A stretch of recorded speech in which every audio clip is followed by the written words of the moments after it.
You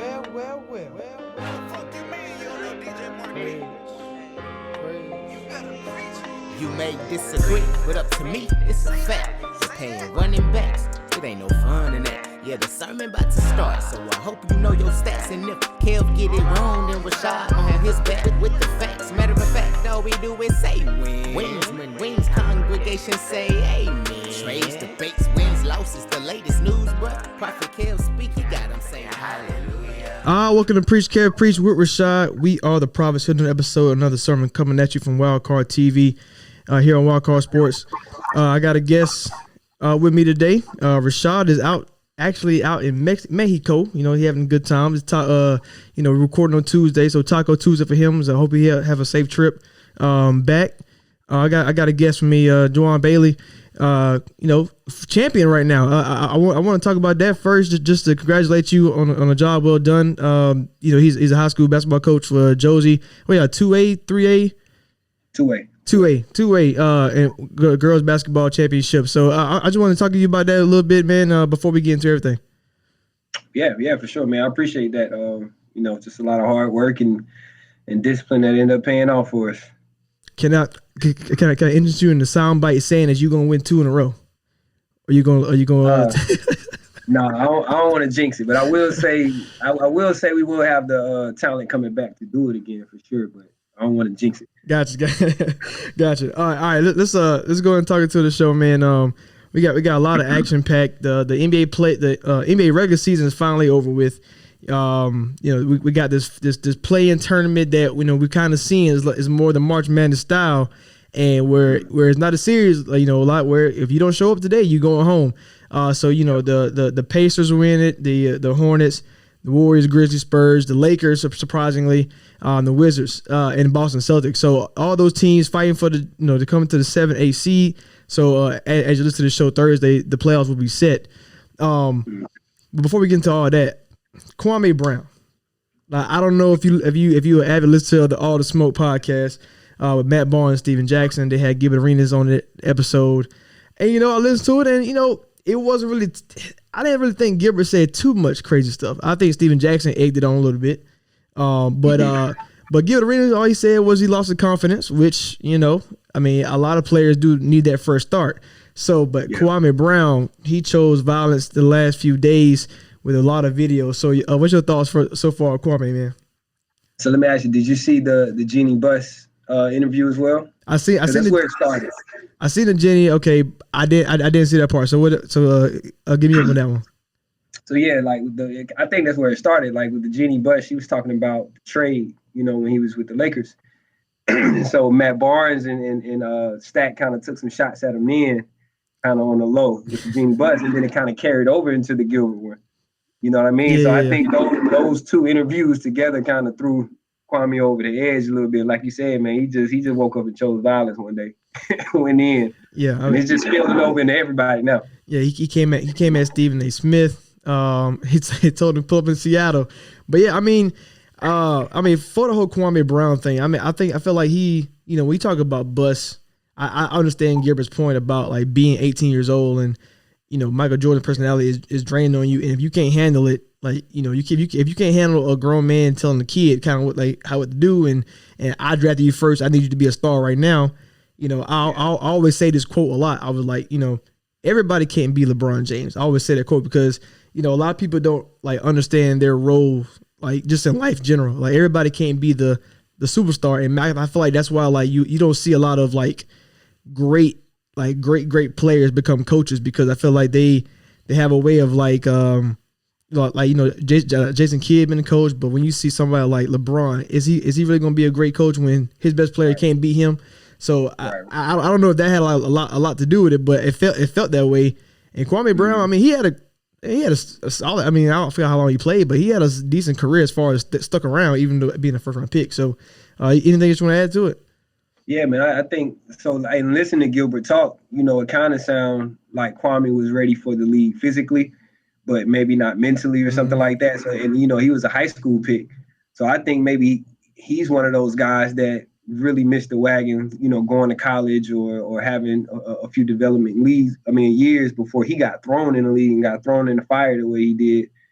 because, he had all the physical specs, but he didn't have everything else to put together to be a good NBA star. But like you said, I think he played, 12 years in the league, right? Yeah, it's not bad. You know what I mean? And you look at guys like Anthony Bennett who, got nowhere near that amount of time in the league. So, I don't think he's as bad as people try to, portray him.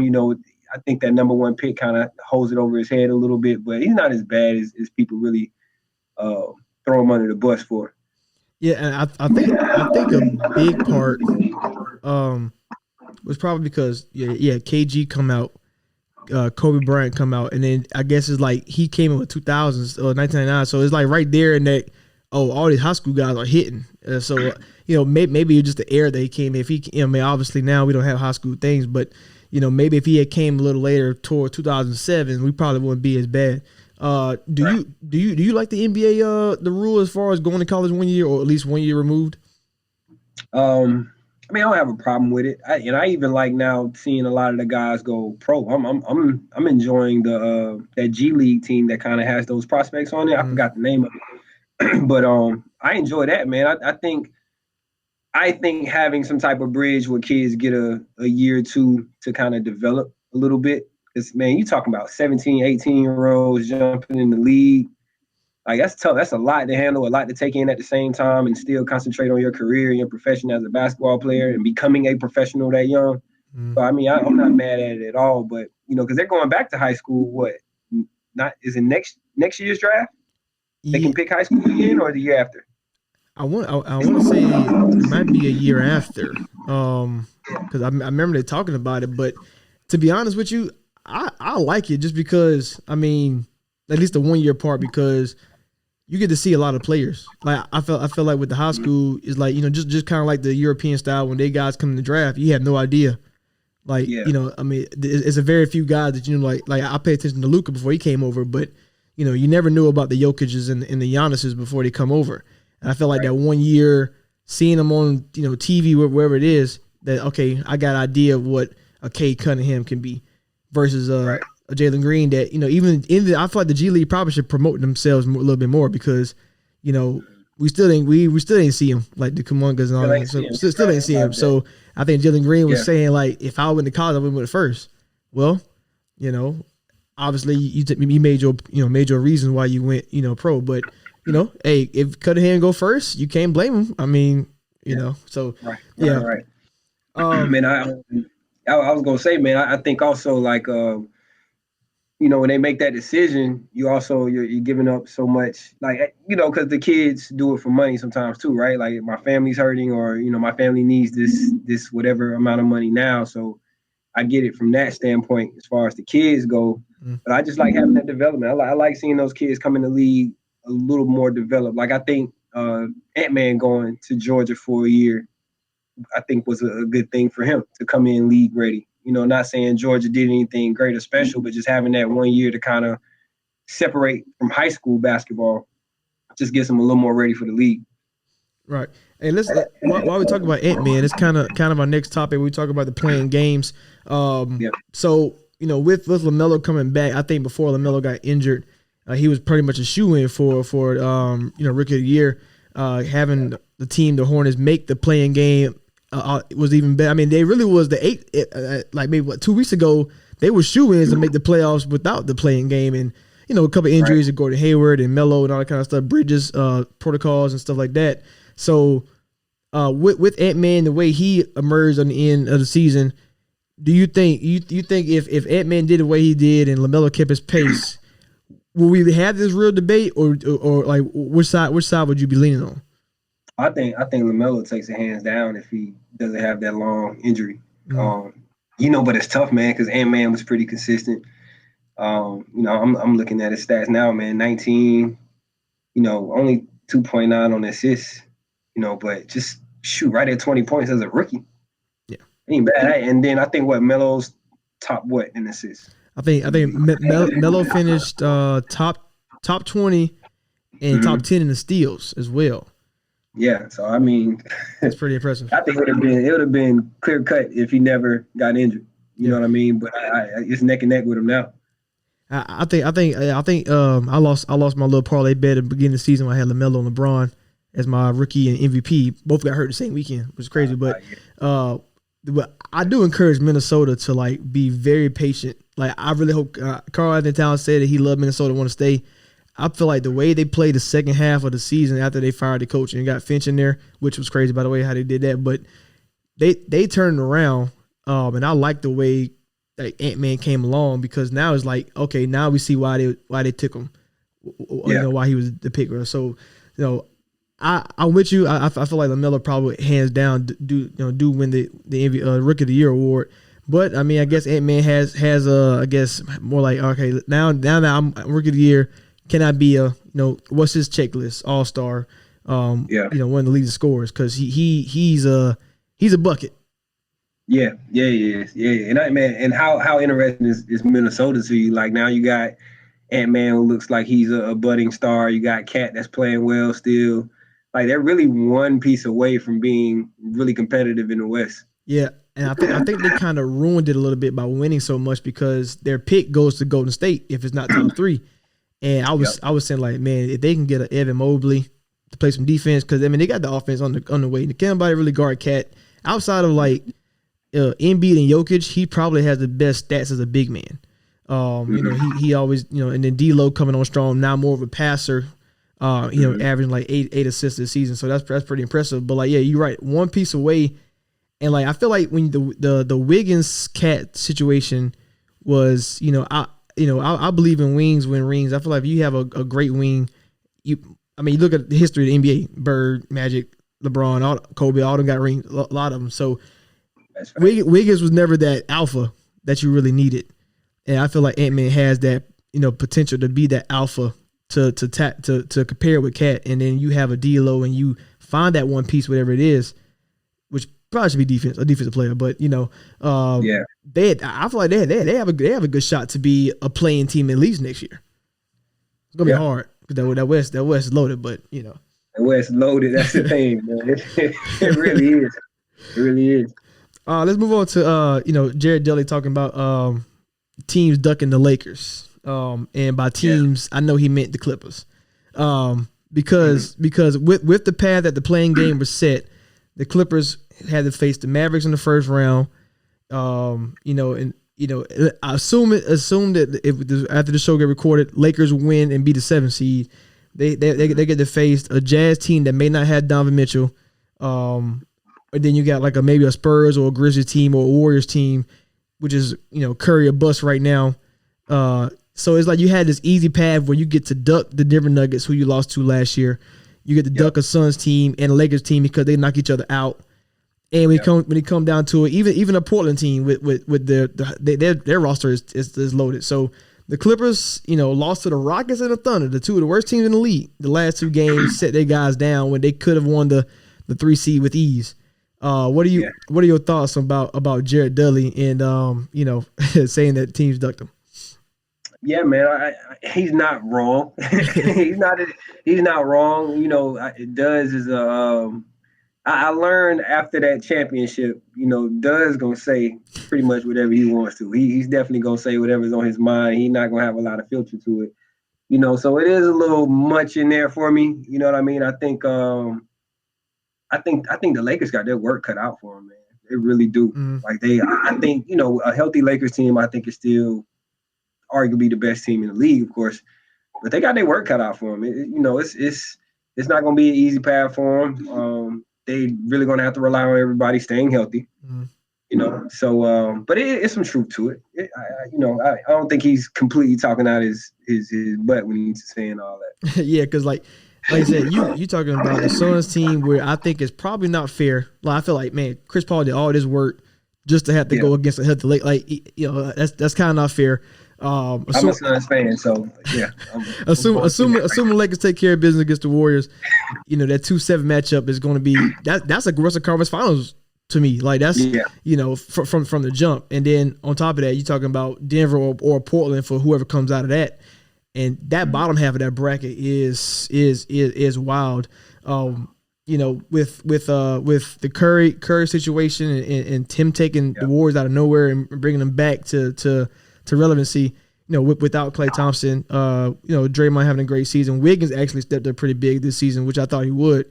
If assume they're the 8th seed going against the Jazz in the first round, where is your take on the Curry real MVP? Because obviously all the odds makers say Jokic is going to get it, but when you talk about the term value and what it really means as an 8th seed, does Curry really deserve that?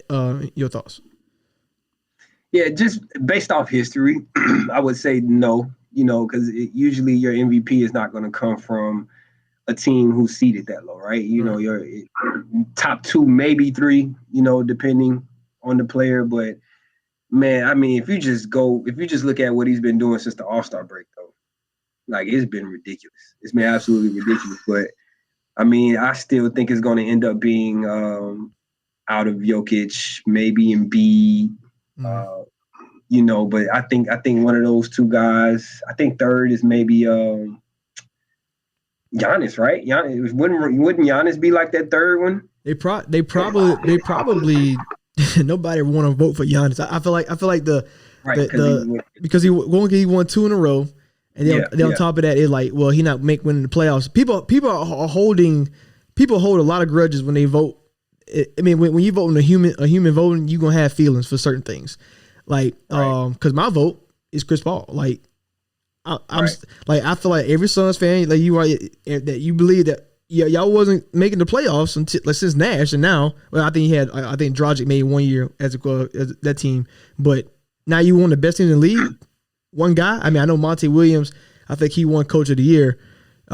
Which means Chris are not even gonna be in the conversation. Hey, like we took care of y'all by giving it to Monty. Right, and that's and when I came out, I said, okay, so they saying Chris Paul, that Coach of the Year. But so it's like so I feel like maybe Curry probably does get that top 3 finished, just because Giannis. I feel like everybody has like something to say about every single candidate. Like the Dame Lillard, he had a great season as well, but or Portland the 6th seed. So it's like, okay, well, we'll knock him off of that. LeBron Davis got hurt. Kawhi, Paul George really just got the same exact stats, except minus maybe 2 or 3 points. And then you got the Giannis. We don't worry about. Then Brooklyn is 3 of them.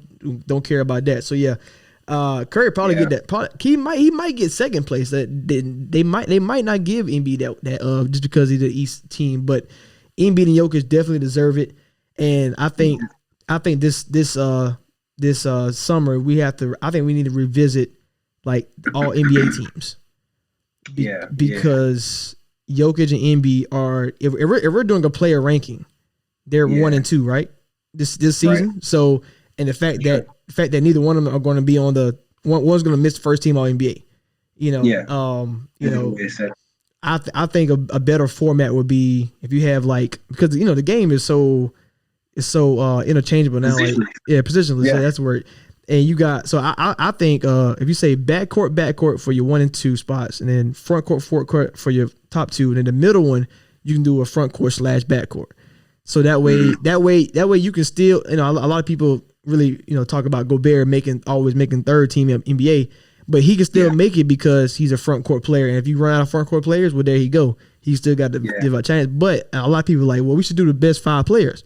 When we think about it, on a more like if you make a top 5 ranking, right? Usually people gonna say LeBron, Kevin Durant, Curry, James Harden maybe, or Giannis, whatever it is. But all 5 of those can make it because based on that format. So I think after this season, because of Jokic and Embiid, you're gonna have to, because I feel like it's a lot of guys from the 90s or 80s and 90s who didn't make it because of Bird and MJ and Magic was always in the way, and they probably was better than whatever it was. So I feel like I know tradition is tradition, but might need to change that one and the MVP award up, because Curry, Chris Paul, it ain't all about stats every time. Curry got the stats, but what he brings to the Warriors, what Chris Paul brings to the Suns, and the fact that they might not even be top 2 finishers, that's kind of crazy to me.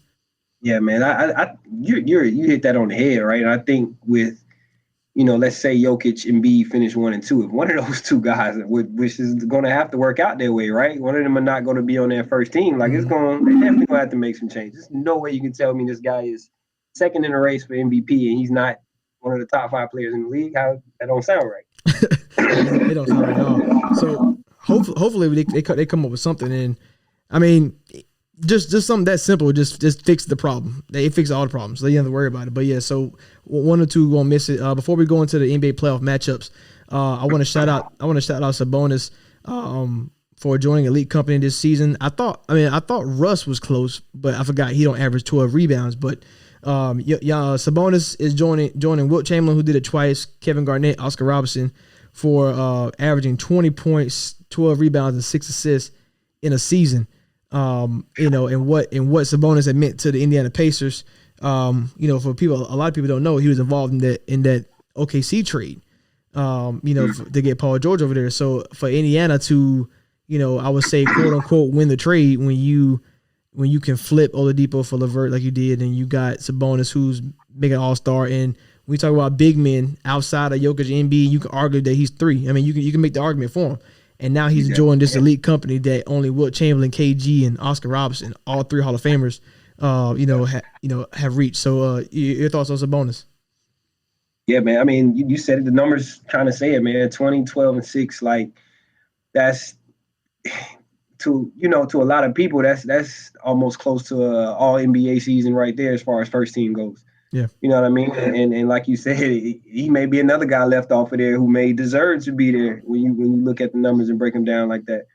But this is an awesome season he's having. Like you said, we don't know how these playing games are going to finish, but I would love to see what he does in the playoffs, to see if he elevates it all and, is able to kind of carry that same play into playoff realm and make some noise there. I would love to see it. Yeah, I'm really disappointed at the Pacers because firing Nate McMillan was not a thing I would have done, and their season went backwards. Coming to the season, like, Pacers are one of those franchises where we don't have to have a superstar per se, but we can be a top 5 team because we have a complete roster. And now that Sabonis have reached that that all NBA level. And Brogdon, I think he's been absurd. I feel like Bucks messed that up in free agency a couple years ago, letting him walk away. But they've been so absurd. It's like, but the injuries has taken a toll on them this year. Plus the fire Nate McMillan, and now McMillan up here chilling in the 5 seed with the Hawks. So the Pacers, if they close out against the Hornets, and then maybe can win that versus the winner of the 7-8, loser of the 7-8 matchup. If they won that and got in.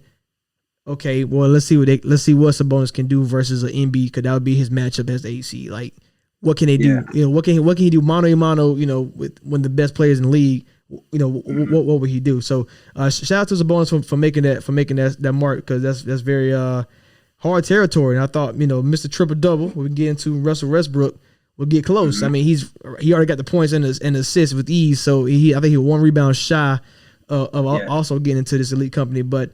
Your thoughts on Mr. Triple Double being one? I think he got another one, so I think he's 183 now. So, I said this a while ago. I was like, if he gets the record, that record would never be broken.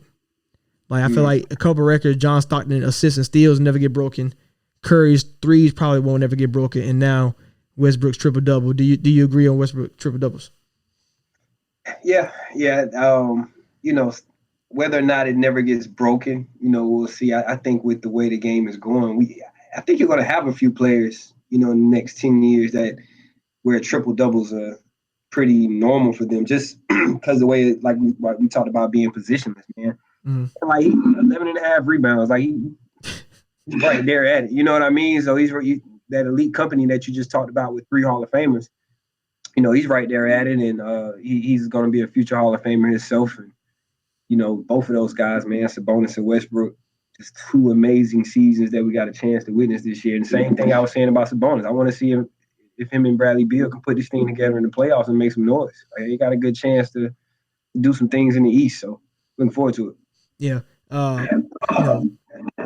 A team before coming to the season, I was all in on I was standing on the table. I was like, outside LeBron and Anthony Davis, this is the best duo in the league. And this is obviously before Jaden Harden got to Brooklyn, but I was sitting at the pound table. I was like, I don't care if Durant, I don't care about Durant and Kyrie, I don't care about Booker and Chris Paul. These two right here gonna make Wizards what they are. And it took a minute.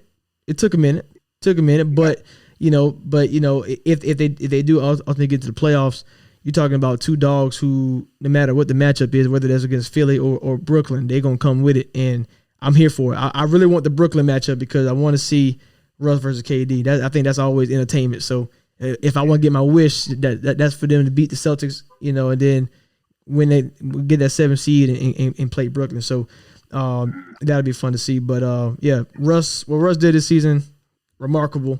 And he probably going to add another 50 to it, probably when it's all said and done. So I think so.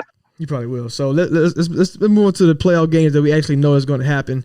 All the 4-5, 3-6 matchups are already set in play. Let's start in the East side with the New York Knicks and Atlanta Hawks, and that's kind of hard. That's like weird to say are in the playoffs. These two teams have been at the bottom for the last few. Knicks for like last decade, Hawks for the last since the Joe Johnson them days. But here they are at the 4 and 5 seeds. What's your take on this series? Give me a winner and an X factor as well. So I like Atlanta. I probably watched more Atlanta than I have anybody else this year, just because they're really easy to catch here. But I like Atlanta, man. I mean, New York is playing well with Randall and what's my young guy name? RJ. Yeah, RJ Barrett. They're doing really well out there. But I like what Trae Young is doing. Clint Capella is dominating. As a rim protector and as a rebounder. And, just those young guys, Bogdanovich, and those young guys kind of elevating their game. And I just think they have more weapons than what the Knicks do. I think Randall's playing at a really high level, probably the highest of his career. But I just don't think they have enough firepower for a 7-game series to beat Atlanta. Yeah, so I gotta let that's what's going to be interesting in this series. I don't know what's going on with this audio, going crazy. But I'm gonna roll with the Knicks, and it's simply because like you said, the firepower. Do the Knicks have enough firepower for a 7-game series? They're one of the best defenses in I've seen. Just to watch them play, and I feel like for me, as far as when you come X factor, if Julius Randle is clear cut the best player on the court, I feel like a Capella can dominate the series by averaging 20 rebounds. Right, Trae Young can dominate the series by getting scoring ability to score 30 and dish out 10 assists. But can Randall, they were talking about is he going to get a max contract? I was like, well, how many guys are averaging 24, 10, and 6? Like that's something you just have to put your money down and hope it keeps it going.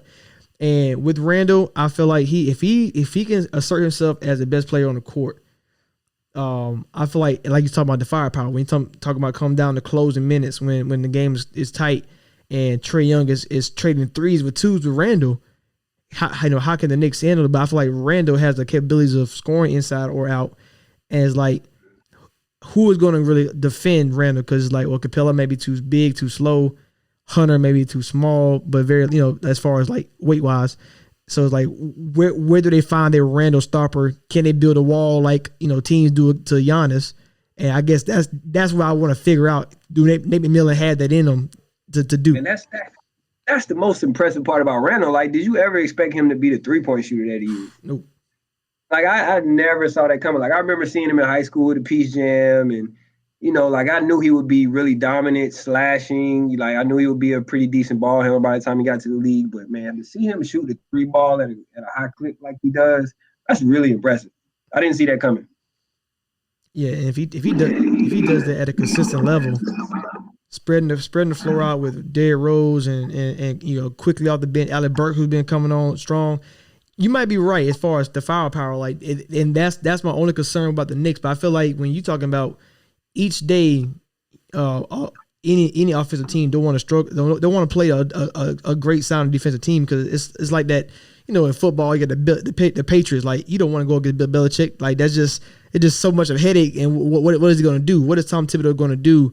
For the Knicks. And I feel like if he can come up with a way to slow down Trae Young, I'm pretty sure he's already in the film room trying to figure out if we stop Trae Young, cut the head off the snake, how would Hawks operate. So I'm gonna take Knicks in a 4-3. I feel like this might be a 7-game series. Yeah, I think so. I think that may be the best first round matchup we get out of these. I think that's going to be the most exciting one, like with the closest finishes throughout those 7 games. All right, let's move on to Milwaukee and Miami. I feel like these teams played last year, I think, in the playoffs, and ultimately got heat to the finals. I think this is a big moment for the Bucks, because a lot of people gave them a lot of heat for losing to the Raptors a couple years ago, they won championship, losing to Boston and stuff like that. But now that they've been in the playoffs for 3 years, 4 years, okay, it's like, okay, now they got their continuity together. They know how what they need. And so my X factor in this series is Drew Holiday, because I was about to ask you about him. Because Drew, like, we ask a lot of NBA players, they always say Drew Holiday is one of the most underrated players in the league, because he got the ability to he can lock you up. He can put 20 on your head too. And this is why I felt like when I said earlier about losing Brogdon, I was like, man, they should have just paid that luxury tax, because that's what they missed last year. Was that guy who can give you 20 and play defense. But now they got in Drew Holiday, and he's gonna be asked to probably close. And I think the Bucks are like, I feel like I don't know if Coach Bud the wrong coach for the Bucks or not, because it's a lot of situations where Giannis shouldn't be the one to close. I feel like you have to trust Middleton, you have to trust Drew to make those kind of plays. And when it comes down to it, Jimmy gonna be a dog in this series. They got experience with Iguodala, obviously Eric Spoelstra, one of the most experienced coaches recent history. And the Harrows and Duncan Robinsons, now it's not the bubble. Are they going to show up every night? So when it comes down to it, I'm gonna take the Bucks, but it definitely all rides on Drew Holiday and Chris Middleton. Obviously Giannis has to be Giannis. I feel like we blame, like, not we, but the general people blame Chris Middleton last year for not being. I was like, but if the superstar's getting shut down, do we get mad at Kevin Durant, LeBron? Like, we say that they don't do what they're supposed to do, they get the blame. So if Giannis is on that level, winning 2 MVPs, he need to get the blame. Like, don't blame Chris Middleton, who doing his role. Like, and you want him to score 30 every night. That's not his role. So Drew and Chris Middleton definitely going to have to close, but Giannis need to be Giannis if they want to win this series. Yeah, and I think what hurts Giannis the most in the playoffs, man, when you get into a 7-game series with the Bucks, I just feel like Giannis is kind of not easy to defensive game plan for, but there's so many different things you can do scheme around him, because he doesn't shoot it that well, and he doesn't shoot it from the line that well. You know what I mean? So when it gets to players, I think that's where they struggle as far as him taking them to the next level. And I think that's why you have to look back at Chris Middleton, and because he's supposed to be that next guy to take that pressure off of Giannis. And I just think he hasn't done that in the previous years. But that's the X factor, man, is Drew Holiday the answer. That's what everybody's waiting to see, if, okay, this was the missing piece, because everybody's been thinking like, okay, is this the Bucks year? Is this the Bucks year? Is this the Bucks year? Right. They haven't done it. So is Drew Holiday the answer? Is he the one that's going to get him over the hump? I much respect for Miami, of course. Like, they got, everything they need to make another run. But I would love to see Milwaukee come out of that first round and make some noise over there in that East. I think they're overdue. They're overdue. Yeah, I think that part you're right about, the overdue part, where they probably should have played better last 2 seasons. As a coach, what do you think is like the best offense if you were the coach of this Bucks team?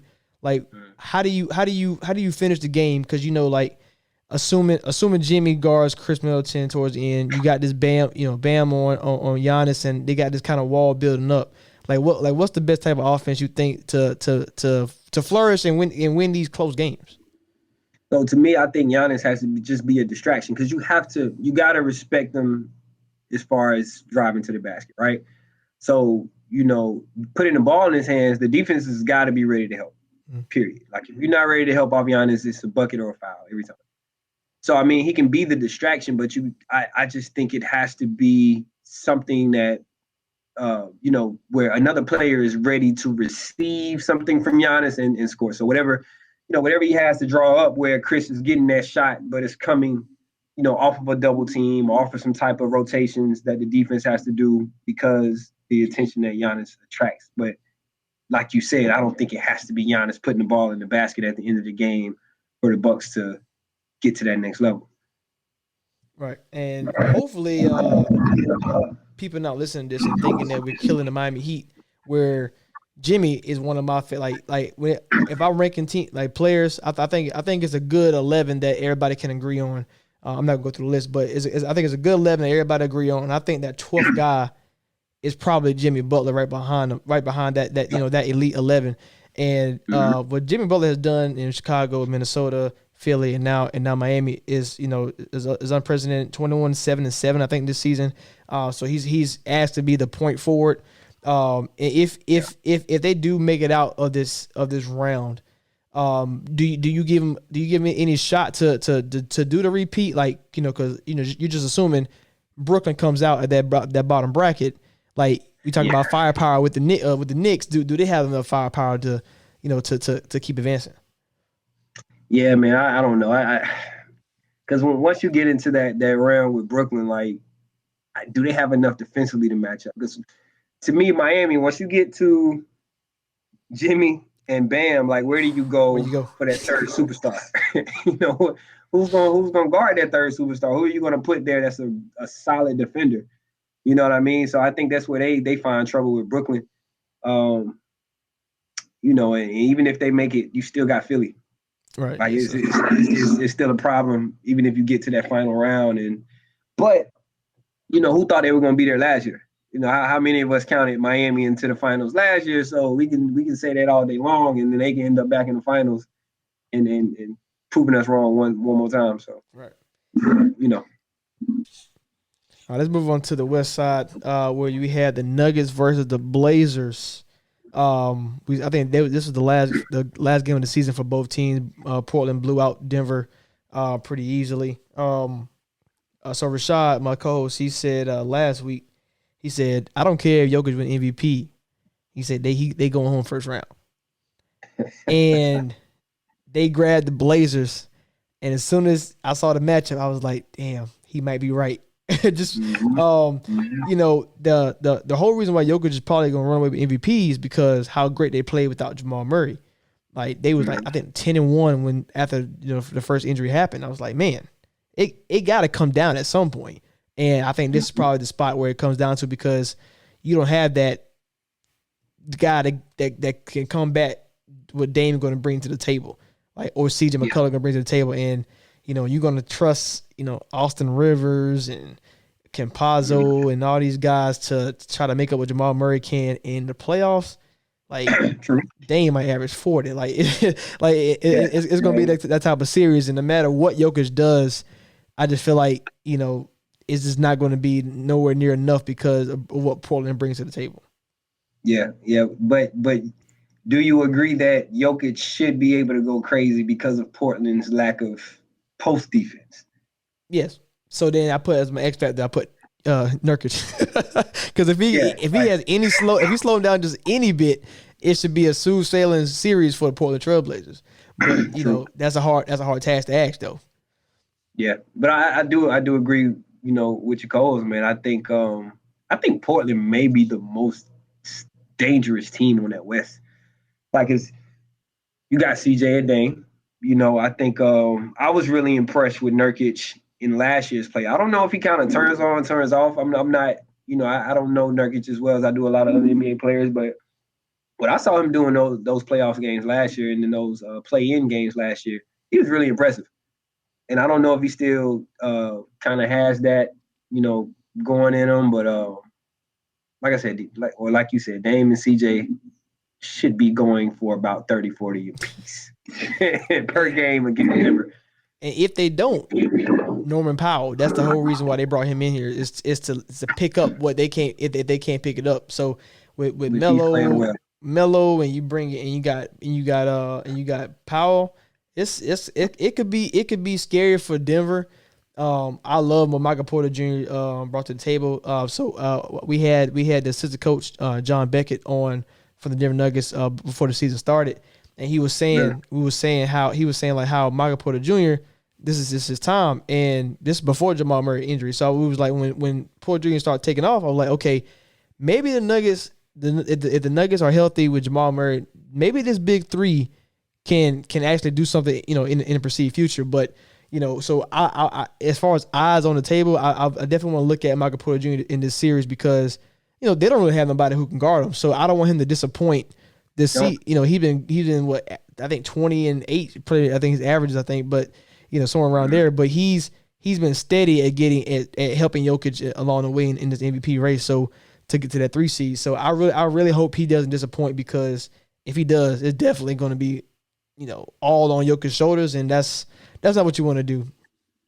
Yeah, no, I don't think. I mean, we can sit here and say Jokic can go crazy all day long, but I just, again, man, a 7-game series, I think teams just end up figuring it out, even if that first 1 or 2 games go sideways. I just think they end up figuring it out and finding ways to defensively scheme to slow people down. You know what I mean? Especially when Denver's missing a big player like Murray. All right, get to the last West matchup with the Clippers and the Mavs. We saw this last year where Luka, hit a step back corner wing 3 in somebody's mouth and won a game, and that's where Luka really came out. But yes. the Clippers ultimately won that series.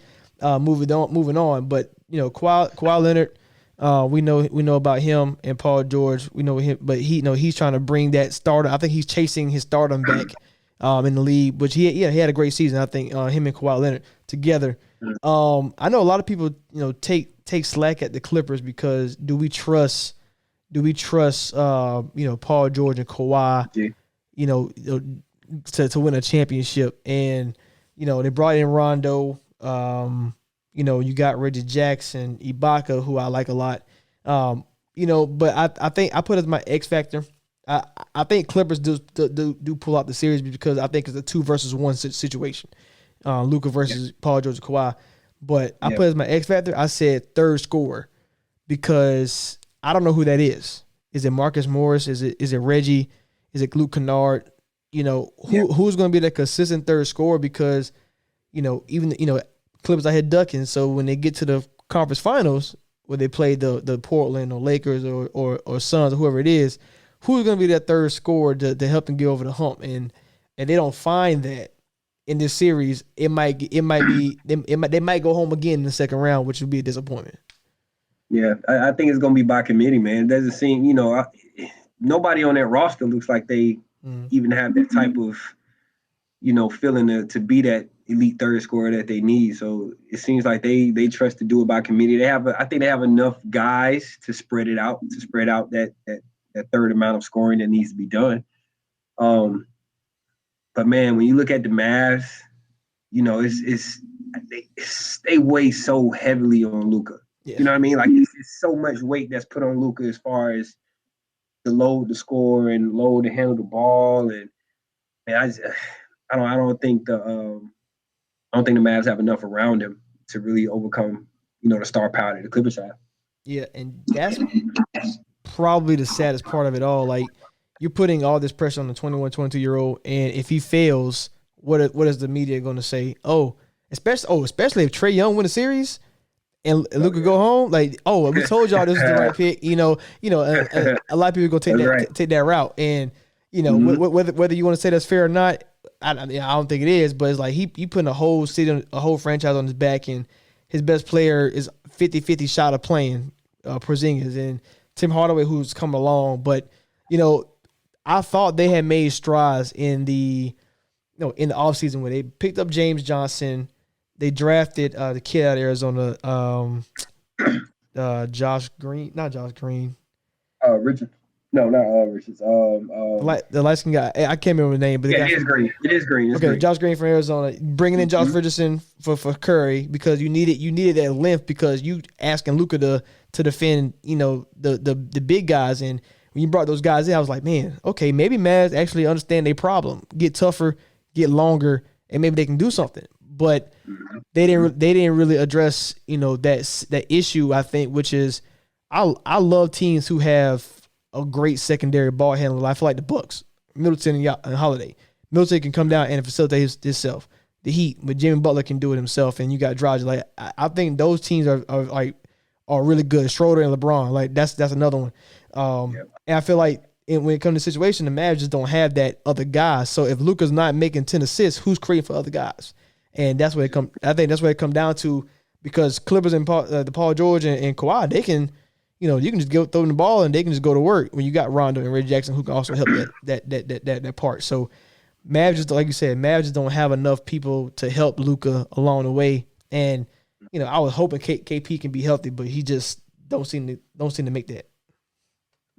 No, man. I love the points you brought up, man. Trey and Luka both drafted at the same time, both really compared to each other. And now you look at what Atlanta has done, in those years, and what the Mavs have done in those years. You got to start looking at the Mavs front office like, hey, here's what they've done, and here's what y'all have done, and it's kind of a big difference as far as the amount of talent that's going on in Atlanta and what you guys are doing in Dallas. So. Yeah, and then I think last year it looked so great. It looked all Luka way, last season. But yeah, now the table is turned, so it's like, okay, now, yeah, you got to put that talent around. And sometimes I had questioned a lot of Hawks moves, when they traded for Capella, the drafting of Cam Reddish and Hunter, which you can't really see because they both have been in and out of the injuries, but the Bogdanovich signing, the Gallinaro signing, bringing shooting around Trae Young, it make his assists go even higher because they gonna knock down the shot. So yeah, we that's always gonna be one of those revisiting moments for like their whole career. It's always gonna be neck and neck. So I'm about to say, Luka, you better hope Trae Young go home in the playoffs because it's gonna look pretty bad. You don't worry about it. All right, before we get out of here, the top 4 seeds, Philly, Brooklyn, Utah, and Phoenix. I want to ask you this. Do you think it's a disadvantage because they don't either get to know their opponents while Bucks and Heat know who they're playing today? I guess the last day of the season, Brooklyn and Utah, Phoenix, they all have to wait because they don't know what's going to happen. So do you think that's an advantage or disadvantage? Knowing that you don't know who your opponent is and you don't get the extra prep time. No, it's definitely a disadvantage. I think that's. Preparation is such a big deal as far as NBA playoffs go. So, when you're talking about cutting that time however many days short, I think that makes a huge difference when you're looking at teams that already know who they're playing right now. You know what I mean? And but those teams are so good. I don't think I'll be completely surprised if anybody takes 7 games with Brooklyn, with Philly. Now, are we just talking about East Coast? We're looking at West Coast. I would say no. That's a good topic though, because because I wanted to ask you about the Utah because or even Phoenix, just because who Phoenix may match up with, versus and in Utah who don't have their best player either. So talk on that as far as the West side. So again, man, I'm a Phoenix guy. Like I'm a Chris Paul loyal guy, so I'm Phoenix right now, and I'm nervous. Man. My best friend who went to Cross Creek, graduated from Cross Creek as well, Donald Hudson, he's a Lakers guy all day long. So we've had a conversation back and forth about a Phoenix Lakers matchup, and I don't tell him, but I'm nervous. Man. I would not want to play the Lakers in the first round. I'm sure nobody would, and so I'm kind of hoping some things happen where they don't get that 7 seed. I'm hoping they lose that play-in. Yeah, but we're gonna see. Utah. I think Utah's in trouble. Yeah, I think Utah's in trouble. Like if whether it's Curry or LeBron, they're in trouble. They're in trouble. Do you think that matters? All right, so let's just assume Lakers take care of business. If it's Warriors and Mitchell's back, does that change your mind or anything, or do you think the Warriors just match up well just because? When you think about it, your second best player is Gobert. He doesn't really provide too much on the offensive end, except lobs, pick and rolls. But when it's Clarkson and Bogdanovich is your scores, Wiggins can compete with that. So it's kind of like as far as that turn, but it's like you got Conley back and Mitchell. I feel like the Jazz are a complete team, but the Warriors have that X factor and Steph Curry that nobody want to see. That nobody wants to see in the playoffs, especially. Especially in the playoffs. And I think if Donnie does come back, though, I think that adds the scoring prowess that Utah needs. I think that's what's missing. Like, can they keep up with the scoring that Golden State can do without Donovan Mitchell? That's my worry when it comes to Utah. But I think if Don comes back, even if he's not 100%, I think, him being out there and being able to create and do what he does a little bit, I think will get them over the hump, versus a Golden State. Yeah, I'm hoping he does come back because nobody. The fact that Warriors are doing this, and let's say because I don't know if you saw, like it said Klay Thompson was questionable, like on one of those games, and he was on the list on the injury report. He said questionable. I was like, wait, hold on now. What you mean? There's no way. There's no way he's coming back. But they better not do that. But you don't want that to happen where they win the first round, beat a Mitchell-less Jazz team, get to the second round, and now it's a potential. And obviously it's gonna take him a while to get back into shape. But Wiggins, well, they Curry. There's no point. Well, okay, I guess Pat Bev, whatever. But Pat Bev ain't handling Steph Curry like that. So it's like. And then the Clippers don't even have that size advantage to take over Warriors. So like that could be a great series. So we don't want Klay Thompson to come back because that might add a little things to it. And all of a sudden the Warriors back in the conference finals again. Yeah, man. Yeah, for sure. That'd be crazy. For sure. What do you think about Warriors? With that pick though. Do you think they go with that pick? And trust one of these young guys, which is to me is a really good recruiting class. I mean, not recruiting class, a draft class coming out. Or do they make some trades, try to bring in another star? I would say, all right. So I guess if you told me who the star was, because when you're looking around the league outside of Cat, I'm trying to think of any other players that's quote unquote needs saving.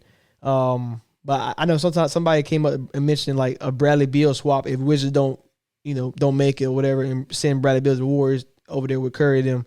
But I was like, well, it's only on like a few stars that make sense. Because you don't want to trade for like obviously I'm not taking away for Drew Holiday because I think he's one of the best play like a good player. But like imagine a player of Drew Holiday's like his level, you trading the top 5 pick for that. I don't think you would do that. Like I don't think that help you win a championship. Maybe not, but I don't think so. Right. But I think this pick will give them that ultimate do-over, and by that I mean you should have drafted LaMelo because I think this is my opinion. You put Steph Curry at the 2, which what he plays in Team USA basketball. He played a shooting guard spot. He is unstoppable. We already see what him and Draymond can do together. But like you put another guy who I believe LaMelo's IQ is off the charts, and he knows he got Klay Thompson and Curry on the side.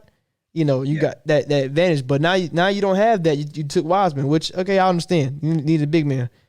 I thought you get a do over, and now you get a guy who's 6'8", Cade Cunningham. If you do well, I guess he probably won't fall to 4 because I think top 3 go to Minnesota. But if you had a chance to get somebody like that, or a Josh, Jalen Green comes down to you, you probably have to do it. Suggs got Suggs there too. You got a good 6 or 7 guys that I think could fit somewhere in that Golden State realm. Suggs definitely could fit because, like I said, just like Klay Thompson really doesn't dribble. That's not his job to dribble the ball. So if you got another secondary guy, which you got Draymond, but I don't know. They got a decision to make. Like when the season's over, they definitely have a decision. I feel like also you can package Wiseman with that pick and go get a guy who's ready right now, and then try to go win the championship next year. Right, with Klay coming back. And that's the thing. I've been trying to like pinpoint who is the guy to go get. Yeah, that's true too. Because if you think about it, any team who takes that package, you're talking about 2 top 5 picks probably, or 2 top whatever picks. And now you have a chance to build your team better than what it was. But, that's why I said outside of Cat, which I think Minnesota will be patient. The Wizards blowing it up.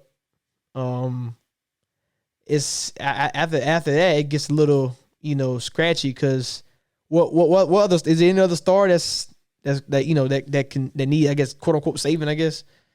I think Cat would be one that I was thinking about as well. trying to run through the league real quick. Yeah, that's what I'm trying to think of. Doesn't seem like one. But it's somebody we're not thinking of though. Unless Boston want to blow it up, Tatum or Brown.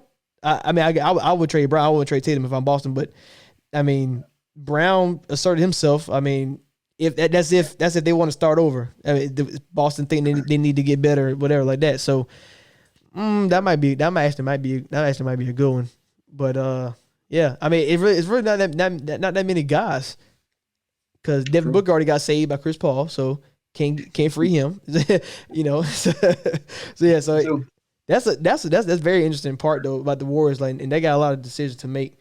And the last thing we'll talk about is the chemistry part. I know the big three haven't really played together this season. I think like 8 or 9 games total. Do you think those three really matter as far as chemistry, or do you think everybody else filling out their role matters more? I think everybody else in the role matters more. I think those 3 guys, they're going to figure it out, man. They're, you know, the big thing with them 3 playing together initially was, you know, I guess the ball moving. You know what I mean? Everybody's worried about the ball sticking and you know, but them guys know how to play basketball at the end of the day. Like, those are 3 MVP caliber guys. They're going to figure out how to get everybody shots. They're going to figure out how to find the hot man, and like, we're going to see it in the playoffs. I really do. I'm hoping everybody stays healthy so that we can see it, because I think they're going to be a force, man. I just think defensively, they're going to run into some bumps, man. They haven't been impressive on defense at all year long, even the games where all 3 of them played. And that's going to be the question when it comes to me. I think offensively, they're going to be absolutely fine, and the role players have to do their parts. Joe Harris, Brown, somebody else I'm missing that's going to be a real key factor. Jeff Green, DeAndre, but defensively, defensively, those are where their questions are. Yeah, I really need that Bucks Nets second round. Really need that because that's what I need. I feel like I feel like Brooklyn desperately wants Miami to come out of there because they had no answer for Giannis. yeah, I'm locked in for that. I'm hoping it happens, man. I'm locked in for that. Every game, I'm locked in. For real. That probably be the best. That may be the best matchup of the playoffs if we can get that. If we can get that. Yeah, definitely. I'm looking at back them down. Yeah. All right, so that's our time for the day. I appreciate you for joining us. Let everybody know where they can find you at. Social media wise. Yeah, man. On Twitter, Coach J Bailey. That's really the social media I interact on the most. I'm not heavy on Facebook, Instagram, or anything else. So Coach J.A. Bailey on Twitter. And man, I just want to say congratulations to you, Cross Creek. Brought back the your team, man. Brought back that first trophy. And I know you were excited about that too, man. Oh yeah, that was a proud moment because I think last year they had a chance to get close, and they played a top 15 player again. So they back-to-back years playing a top prospect, and this time they got away. So yeah, I was very impressed. It's like one of those, like, I guess not really about time, but it's like, okay, at some point they'll get it together. Yeah, so I was glad to see him come out on top. Anyway, we'll be back next week with hopefully Rashad can come back safe from Mexico, man. He didn't invite the boy. I don't know what he got going on. So Preach Kev Preach with Rashad. We out.